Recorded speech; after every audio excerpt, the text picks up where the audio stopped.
Good morning to all of you. Yes, I pay my gratitude to God, to Sadhguru, and all the saints of the society because they are spreading their spiritual knowledge, spiritual education, their experience, their self talk to all the human being. तो चर्चा चल रही थी किस प्रकार से जब हम अपने कर्मों का फलों का त्याग करके ईश्वर की शरणागत में ईश्वर की शरण में आ जाते हैं। आज एटीट्यूड का दूसरा लक्षण प्रपन्नता और शरणागत, इसके ऊपर चर्चा करेंगे, इसके ऊपर विचार करें। विषाद भी एक मन की सोच है जिसके द्वारा हम जन जन की शरण लेना छोड़कर एक सर्वशक्तिमान ईश्वर की ओर देखने लगते हैं। शरण क्यों छोड़ते हैं? क्योंकि हम अपने मन और बुद्धि से जब कोई कार्य करने की कोशिश करते हैं और उसके हम रिजल्ट नहीं पाते तो निश्चित रूप से हम ईश्वर की तरफ देखने लगते हैं, ईश्वर से सहायता मांगने लगते हैं और ईश्वर उसी समय हमारे जीवन में सद्गुरु को प्रकट करते हैं। और जब सद्गुरु जीवन में हमारे प्रकट हो जाता है तो हम उसके समक्ष प्रपन्न हो जाते हैं। असल में यहीं से भक्ति की शुरुआत होती है। धीरे धीरे सद्गुरु के सानिध्य में रहते हुए, सद्गुरु का कहना मानते हुए, सद्गुरु जैसे कर्म बताता है उस प्रकार से कर्म करते हुए हम सद्गुरु के प्यारे बन जाते हैं। और जब हम सद्गुरु की कृपा के पात्र बन जाते हैं तो फिर निश्चित रूप से सद्गुरु के चरणों में शरणागत हो जाते हैं। संत बताते हैं कि इस बात का पता ही नहीं लगता, इस अवस्था का पता ही नहीं लगता कब गुरसिक की अवस्था कब बन गई और कैसे बन गई, ये अपने आप बनती चली जाती है। और शिष्य कहता है कि सद्गुरु अब मेरे को आज्ञा दो, मैं अपने अहंकार को त्याग कर तुम्हारी शरण में आ गया हूँ, मेरे को आज्ञा दो कि मैं अब क्या करूँ। ये स्थिति शरणागत की होती है। कुछ ऐसी ही स्थिति अर्जुन की महाभारत जब हम देखते हैं या सुनते हैं या पढ़ते हैं, उसमें अर्जुन की ऐसी ही स्थिति हो गई थी। शुरू में विषाद हुआ, फिर ईश्वरीय कृपा से, क्योंकि यहाँ भगवान खुद ही थे, वो खुद ही कृष्ण भगवान उनके साथ थे, उनका सानिध्य उन्हें प्राप्त था। लेकिन वो एक ऐसा सानिध्य था जैसे कि एक दोस्त का दूसरे दोस्त के साथ होता है। तो तभी तो अर्जुन ने अध्याय 2 के 7वें श्लोक में कहा कि प्रपन्न हो गया हूं, मैं प्रपन्न होता हूं क्योंकि मैं अपनी शारीरिक दुर्बलता के कारण सब कुछ भूल चुका हूं। क्योंकि शारीरिक दुर्बलता के कारण ही अपना कर्तव्य भूल जाता है इंसान।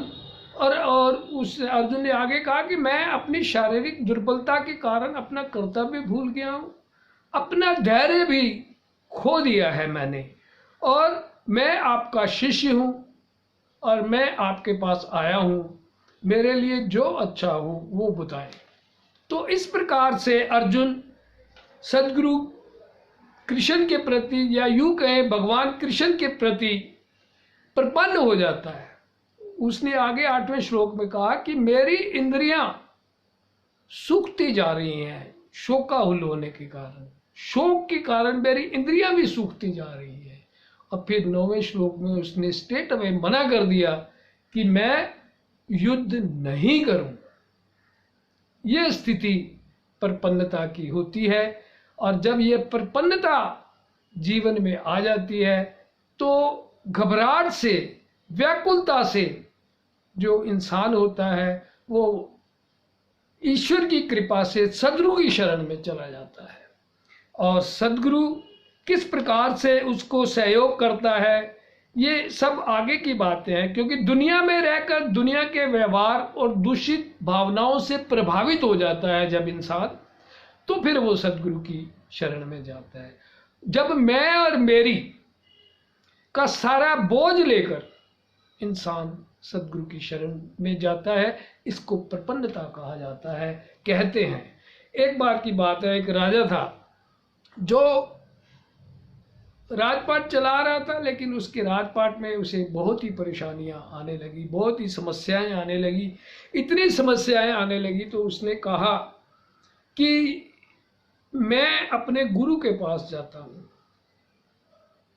वो गुरु से मिलने गुरु के पास गया और उसे बताया कि मेरे जीवन में बहुत तरीके की समस्याएं, स्ट्रेस, प्रॉब्लम्स आ रही हैं, मेरे को रात को नींद नहीं आती, मैं दिन में भी नहीं सो पाता, तो बताइए क्या इलाज है। तो गुरु ने कहा, जो राजपाट है तुम अपने बेटे को दे दो और तुम निवृत्त हो जाओ राजपाट से।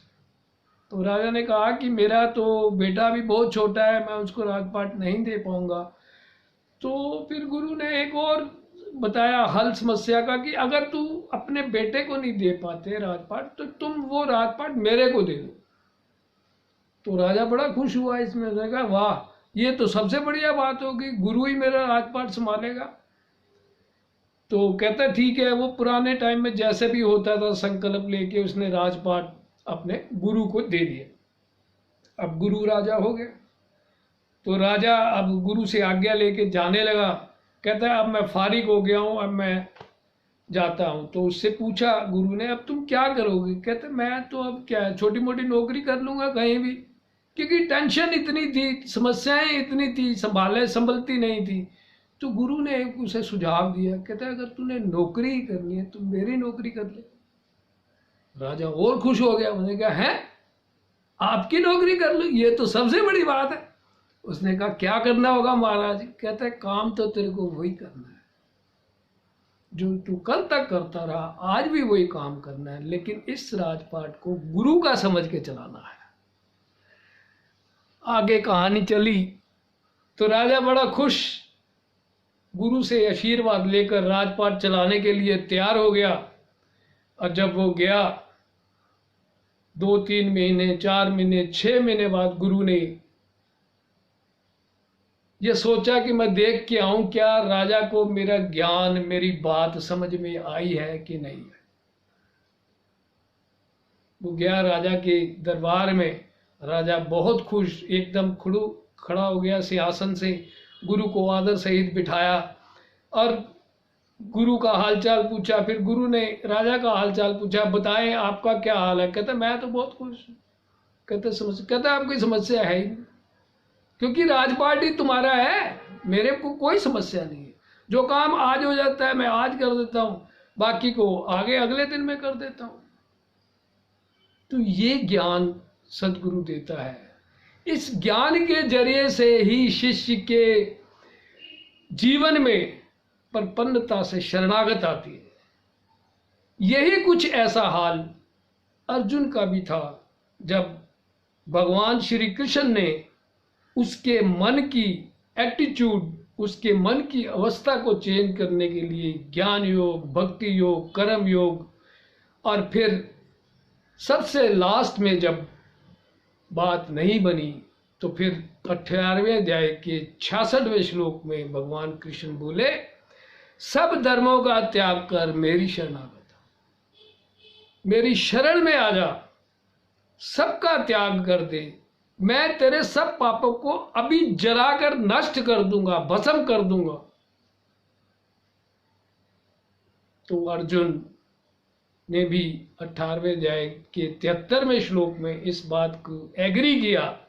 यस, मैंने अपनी समृद्धि लब्धि, मोह नष्टम स्मृति लब्धम, मेरा मोह नष्ट हो गया है और मेरी स्मृति मुझे मिल गई है, और मैं अब आपकी आज्ञा के अनुसार कर्म करने को तैयार हूं।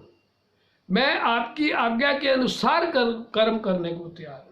सत्संगत, ये जो डिफरेंस है, ये जो अंतर है, प्रपन्नता से शरणागत की स्थिति में कैसे गुरुसिख पहुंचता है, कैसे शिष्य पहुंचता है, कैसे इंसान पहुंचता है, सदगुरु की कृपा के द्वारा ही शरणागत हो सकता है इंसान। अदरवाइज तो हम सब प्रपन्न की श्रेणी में ही आते हैं। हम अपनी मैं मेरी का भार लेकर सदगुरु के चरणों में जाते हैं, और सदगुरु ही एक ऐसा होता है जो ईश्वर का साकार रूप होता है, वो ही सबको इस की तरफ प्रेरित करता है, इस प्रकार से कर्म करना है। अपडेशन ऑफ नॉलेज भी सदगुरु करता है। ऐसी नॉलेज, ऐसा स्पिरिचुअल ज्ञान ये सब संत महात्मा कर रहे हैं, सदगुरु कर रहे हैं कि किस प्रकार से हमने इसको समझना है।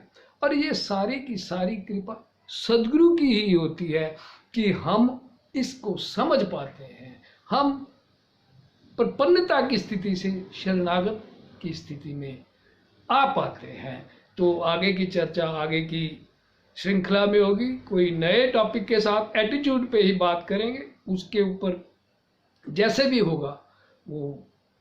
आज का सिर्फ इतना ही। I again thank you to all watching my videos. Thanks again, thanking you all, thanks.